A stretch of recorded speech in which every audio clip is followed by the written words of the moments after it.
So do you think then, as long as we have pleasure, that justifies harming animals? Yes, there is. Ouch, you got me there. I've just been so brainwashed since birth. I mean, my favorite foods has meat in it, because meat is like super cheap. That's why it's so well produced, right? From like whatever part of the cow, whatever, like, right? Like you think hot dogs, Spam, all those like that crap. I mean, if it was possible to find a meat substitute that tastes the same, was cost efficient, because like if I take a burger, if I go to like, say, Whataburger right now, In-N-Out, that costs me $3. So sorry to interrupt. We are talking about different things, and I want to like answer each one. Sorry. So you mentioned cost. According to a study from Oxford, actually, like plant-based diet is 33%, about 30% cheaper, right? So the cheapest and healthiest foods in the world are actually like rice, legume, pasta, fruits, vegetables, right? So cost is really not an issue. But even if it was, do you think it costs more for you to be vegan, or do you think it costs more for an animal to lose their life? Oh, so the cost of monetary cost of life. Honestly, you don't have to answer that, but just a fresh perspective, right? Yeah. And then you mentioned the taste, right?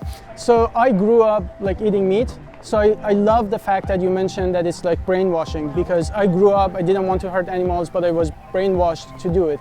And by the time I wanted to change, just like yourself, I found it very difficult because it was like a habit at that point, right? But when I saw what was happening to animals, the question became, does a momentary pleasure in my mouth justify an animal who has to be exploited for their entire life and lose their lives over it, just for me to have a moment of pleasure? To me, the answer was no. What about you? And I changed, right? So it was a habit.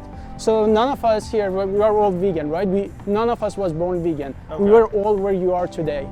But at some point we just saw the truth. And the first step to actually acknowledge that there is a problem, that you are being selfish, right? So would you say your values are not to harm animals?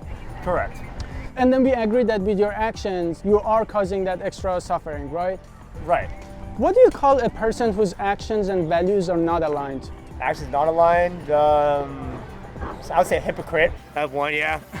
That's a word, right? Yeah. So before going vegan, we are just hypocrites, and that's okay if you don't know what's happening to animals. But the moments that you know, the moment that you have the realization that you just had today, would you agree that it's on us to do the right thing? That is correct, yes.